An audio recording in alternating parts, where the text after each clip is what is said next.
हजरत उमर इब्न Khattab रादियल्लाहु अन्हु का जन्म मक्का मुकर्रमा में 584 ईस्वी के लगभग हुआ। उनके पिता का नाम खत्ताब इब्न नुफैल और माता का नाम हंतमा बिन्ते हिशाम था। वे कुरैश के प्रतिष्ठित और प्रभावशाली कबीले बनी आदी से संबंध रखते थे। बचपन में ही हजरत उमर रादियल्लाहु अन्हु ने कठोर परिस्थितियों और अनुशासन का अनुभव किया। उनके पिता एक दृढ़ और कठोर स्वभाव के व्यक्ति थे, जिन्होंने उन्हें बचपन से ही साहस, कठोरता और नेतृत्व की भावना में प्रशिक्षित किया। उमर रादियल्लाहु अन्हु ने पढ़ाई लिखाई भी की, जो उस समय के अरब समाज में बहुत सामान्य नहीं थी। वे शारीरिक रूप से मजबूत थे, कुश्ती और घुड़सवारी में निपुण थे और इतिहास तथा कबीले की वंशावली के ज्ञान में भी दक्ष थे। इस्लाम स्वीकार करने से पहले वे अत्यंत निर्भीक, दृढ़ संकल्प और साहसी थे। वे अपने कबीले के मान सम्मान के प्रति अत्यंत सजग थे और मुसलमानों के प्रति कठोर रुख रखते थे। इस्लाम के आगमन से पहले उनका व्यक्तित्व मिश्रित था, साहसी लेकिन सत्य और न्याय के मार्ग पर नहीं था। वे इस्लाम के शुरुआती विरोधियों में से एक थे और मुसलमानों को डर और दबाव में रखने की योजना बनाते थे। उनकी ताकत और कड़ी मेहनत उन्हें अपने समय के सबसे प्रभावशाली और खतरनाक व्यक्तियों में से एक बनाती थी। उनका जीवन इस्लामी इतिहास में इसलिए भी महत्वपूर्ण है क्योंकि यह दिखाता है कि एक व्यक्ति, जो पहले कड़ाई और विरोध का प्रतीक था, कैसे अल्लाह की कृपा और मार्गदर्शन से दुनिया के सबसे महान न्यायप्रिय और ईमानदार शासकों में से एक बन सकता है। हजरत उमर रादियल्लाहु अन्हु के बचपन और इस्लाम से पहले के अनुभव उनके चरित्र और भविष्य की ताकत का आधार बने। हजरत उमर इब्न खत्ताब रादियल्लाहु अन्हु का इस्लाम स्वीकार करना अरब इतिहास की सबसे निर्णायक घटनाओं में से एक था। प्रारंभ में वे मुसलमानों के कट्टर विरोधी थे। उनका इरादा रसूलुल्लाह सल्लल्लाहु अलैहि वसल्लम को रोकने और इस्लाम के प्रसार को रोकने का था। एक दिन उन्होंने निर्णय लिया कि वे इस्लाम को समाप्त करने के लिए कार्रवाई करेंगे।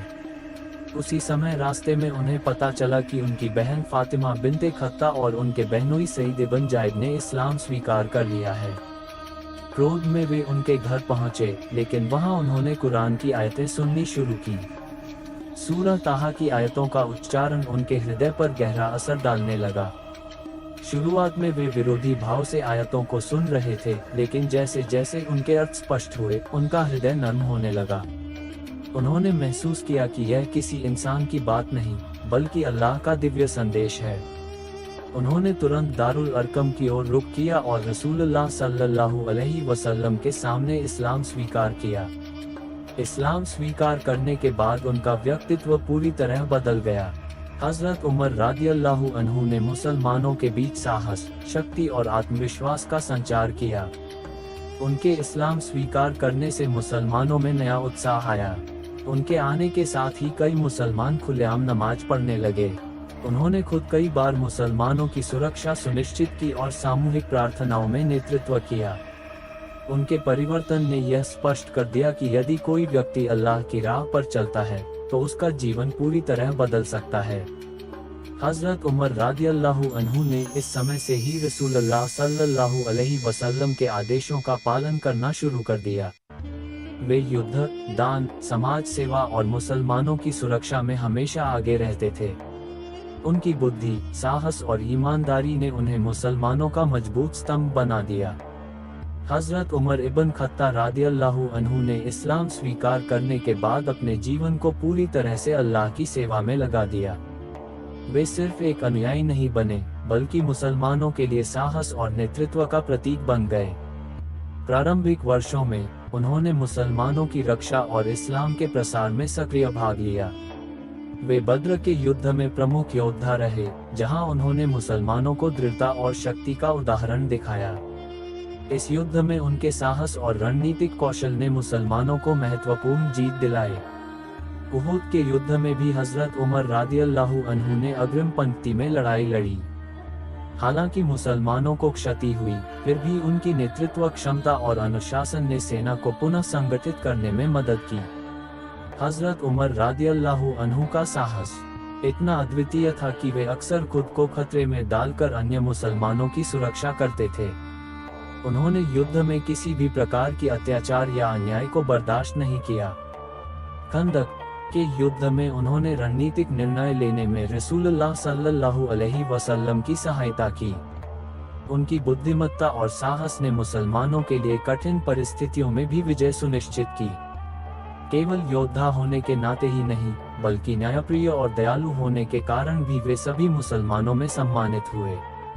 हजरत उमर रादियल्लाहु अन्हु ने केवल युद्ध में ही नहीं, बल्कि सामाजिक और धार्मिक मामलों में भी रसूलुल्लाह सल्लल्लाहु अलैहि वसल्लम के मार्गदर्शन में महत्वपूर्ण योगदान दिया। उन्होंने मुसलमानों को कुरान की आयतों और हदीस के अनुसार जीवन जीने की प्रेरणा दी।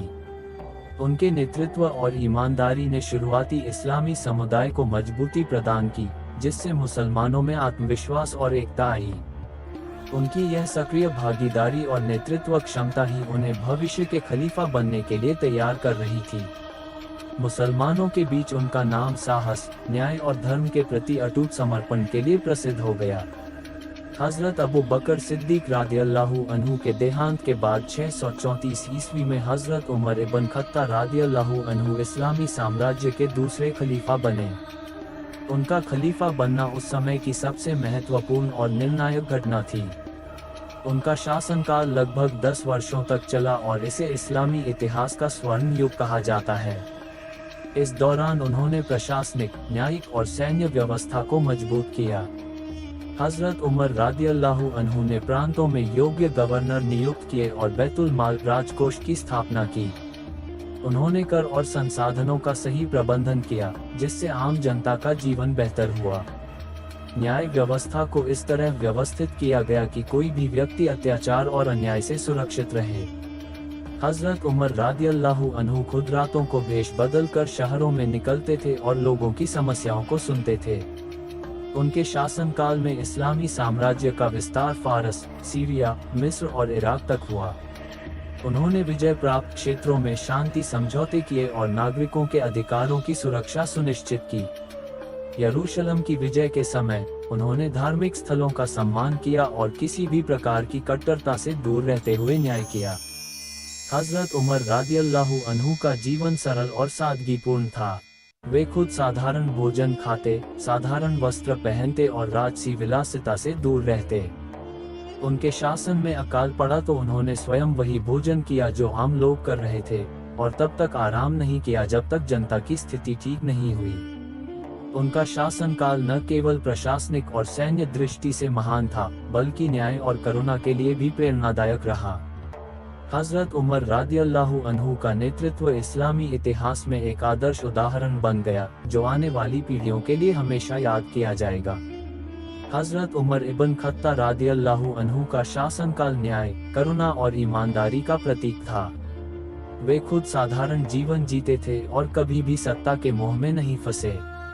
उन्होंने अपने प्रशासन में ऐसे नियम लागू किए जो आम आदमी के जीवन को आसान बनाते थे। शहरी और ग्रामीण क्षेत्रों में उन्होंने निगरानी रखी ताकि किसी भी प्रकार का अत्याचार या अन्याय न हो।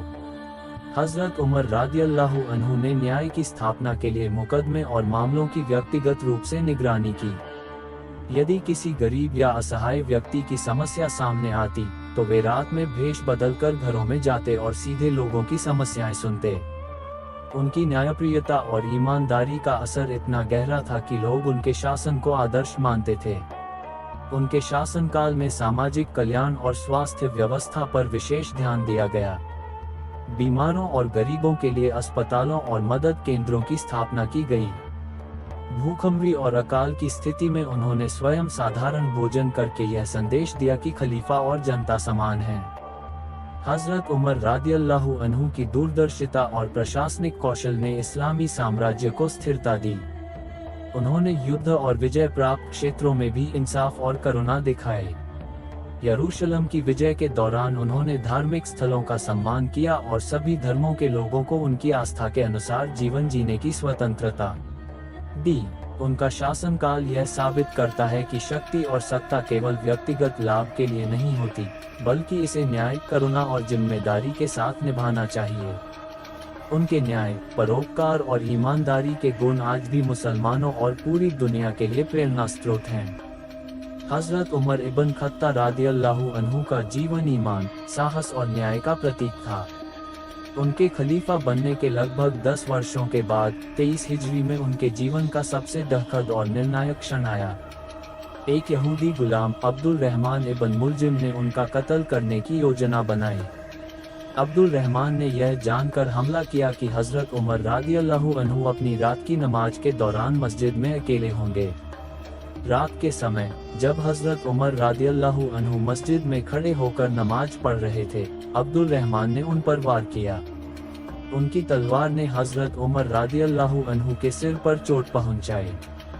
गंभीर रूप से घायल होने के बावजूद उन्होंने संयम और ईमान के साथ अपने अंतिम समय को बिताया। मस्जिद में उनके आसपास सभी मुसलमानों ने रोते हुए उन्हें देखा। हजरत उमर रादियल्लाहु अन्हु की शहादत ने मुसलमानों को गहरा आघात पहुंचाया, लेकिन उनके जीवन और कृतित्व की याद हमेशा जीवित रही। उन्होंने अपने जीवन में न्याय, करुणा, साहस और ईमान का अद्वितीय उदाहरण स्थापित किया। उनके शासनकाल में जो प्रशासनिक, सामाजिक और धार्मिक सुधार हुए, वे आज भी दुनिया के लिए प्रेरणा हैं। उनकी शहादत के बाद मुसलमानों ने उन्हें सम्मानपूर्वक दफनाया।